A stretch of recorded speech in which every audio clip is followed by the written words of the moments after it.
Gentleman reserves. The gentleman from New York is recognized. Thank you. Excuse me. Mr. Speaker, I now yield 3 minutes to the sponsor of this bill, the distinguished gentlelady from New Jersey, Ms. Watson Coleman. The gentlewoman is recognized.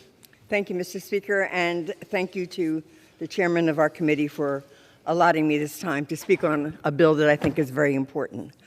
Mr. Speaker, I do rise today to defend the right of Black people to exist as their authentic selves. 58 years after the passage of the Civil Rights Act of 1964, racial discrimination still runs rampant. For far too often, Black people, especially Black women and girls, are derided or deemed unprofessional simply because their hair does not conform to white beauty standards. Our natural hair is as innate a quality of Black people as the presence of melanin in our skin. Discriminating against our hair is no different than discriminating against the color of our skin. Hair discrimination forces Black people to choose between employment and existing authentically. Black women are 80% more likely to alter their hair to fit in at work. It is no different at school, where Black students are disproportionately suspended for unapproved hairstyles. Fortunately, with the support of groups like the Crown Coalition, state legislatures across the country have banned hair discrimination. State-level progress is an important step in the right direction, but it is not enough. And I reintroduced the Crown Act to end hair discrimination at the federal level. My bill would eliminate an undue burden that Black women face every day.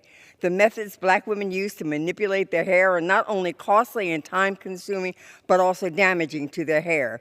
Nobody should have to sacrifice their time, their money, and the health of their hair for the sake of complying with racist standards of professionalism. Furthermore, the Crown Act is a necessary step toward protecting Black beauty and culture. Prohibiting hair discrimination is only the beginning. Even if this bill becomes law, we have a long road ahead toward a truly inclusive society.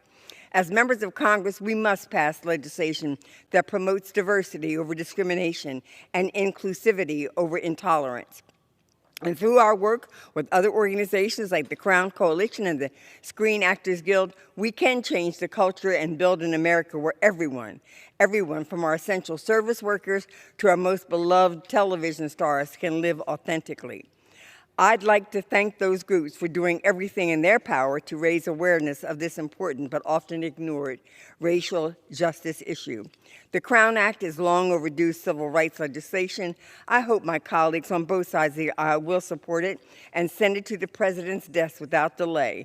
No one should be forced to alter their appearance to be accepted.